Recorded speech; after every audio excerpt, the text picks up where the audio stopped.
வன்முறையால் பாதிக்கப்பட்ட வங்கதேசத்தில் இருந்து இதுவரை 778 இந்திய மாணவர்கள் பல்வேறு போக்குவரத்து மூலம் நாடு திரும்பியிருப்பதாக மத்திய அரசு அறிவித்திருக்கிறது. இது பற்றின கூடுதல் விவரங்களை செய்தியாளர் ராஜா வழங்கிட கேட்கலாம். ராஜா, வணக்கம். மேலும் அங்கிருக்கும் மாணவர்களை மீட்கும் பணிகள் நடைபெற்று வருகிறதா? இதன் முழு விவரங்களை பதிவு செய்யலாம்.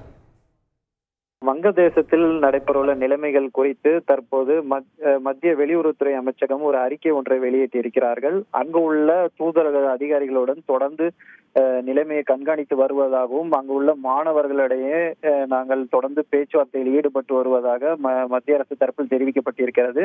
தற்போது வரை இந்தியாவிற்கு சாலை மார்க்கமாகவும் விமானம் மூலமும் பல்வேறு வகையில் கிட்டத்தட்ட 778 இந்திய மாணவர்கள் இந்தியா வந்திருக்கிறார்கள்.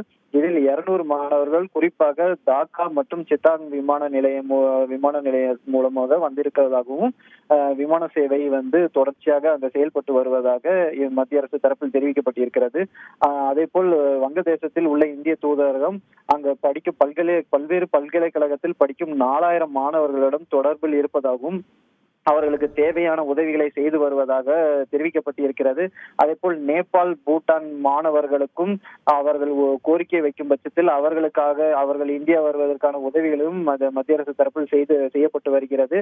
அதே போல் சாலை மார்க்கமாக மாணவர்கள் வரும்போது அவர்களுக்கு தேவையான பாதுகாப்பு செய்தல் குறித்தெல்லாம் அங்கு உள்ள தூதரகத்துடன் இந்திய தூதரகம் பேச்சுவார்த்தையில் ஈடுபட்டும் அதற்கான அதிகாரிகள் முழு ஒத்துழைப்பு தருவதாக மத்திய அரசு தரப்பில் தெரிவிக்கப்பட்டிருக்கிறது. மேலும் உதவி எண்களும் மத்திய வெளியுறவுத்துறை அமைச்சகம் தரப்பில் வெளியிடப்பட்டிருக்கிறது.